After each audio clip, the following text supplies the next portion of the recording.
Welcome back to News 5 Sports. I'm Josh Bonifas. The Cardinals are on the road tonight facing the Kearney Catholic Stars, who played well last week but lost by a touchdown to the Ravenna Blue Jays.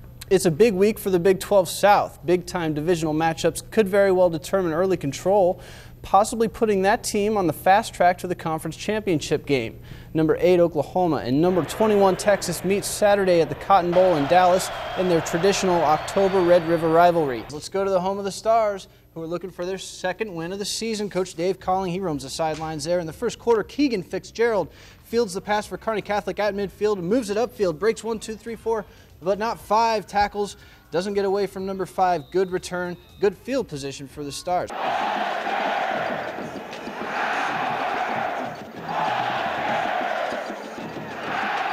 Nebraska goes on to defeat Kansas State 48-13. And right now, let's set our sights on News 5's Josh Bonifas, who was in Manhattan last night and has post-game reaction.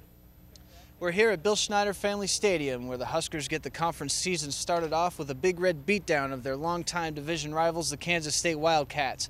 Tonight we saw freshman Taylor Martinez get back on track with nearly 250 rushing yards and 4 touchdowns on the ground.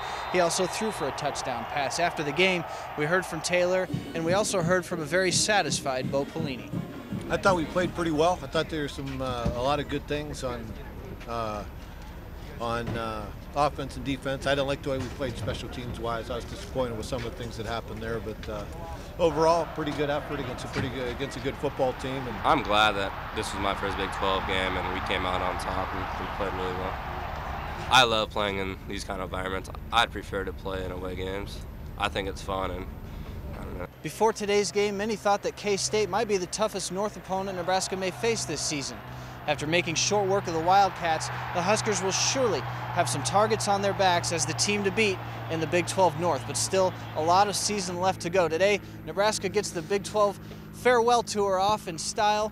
48-13, your final from down here in Manhattan, Kansas, with coverage you can count on. Josh Bonifas, News 5 Sports. Rachel, injuries have always been a part of the game, and when it's a matter of head trauma, trainers say you can never be too careful. Years ago, it was referred to as getting your bell rung, but these days, with more research about the lingering effects of concussions, the question has been raised about how the game could be made safer for the athletes. 1, 2, 3, practice! The unmistakable sounds of high school football, and so are these. High-impact collisions that have raised questions about the safety of the popular sport. You never know what a kid or a college athlete or pro athlete's going to do when it comes time to make that hit or be hit. And the game of football is full of those moments, like these plays where the helmets either collide or it is used in the tackle.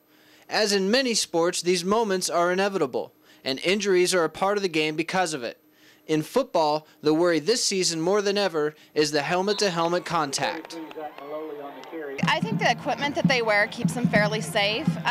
Do I worry about it? Sure. Football is a violent sport. I mean, let's face it. You know, it's one of those things where you assume the risk if you're going to play. There's no helmet made that's going to totally prevent a concussion. You know, athletes are bigger, they're faster, they're stronger, and those collisions are just a lot greater than they were 10, 15, 20 years ago. To our knowledge, none of the players in this video so far were injured in any way.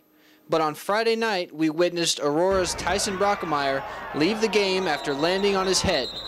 At this key point in the season, Tyson is listed as day-to-day.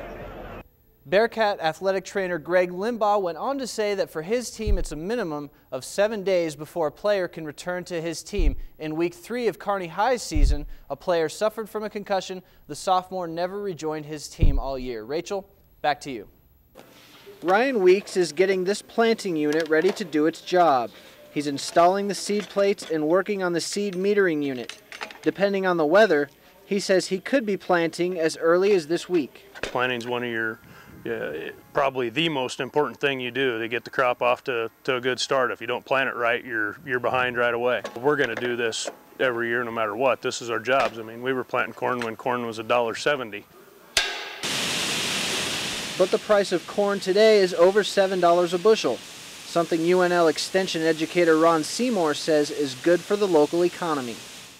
I'm glad that our farmers are finally getting a price that they deserve and that it reflects what the real value of that crop is, because for a long time it really hasn't.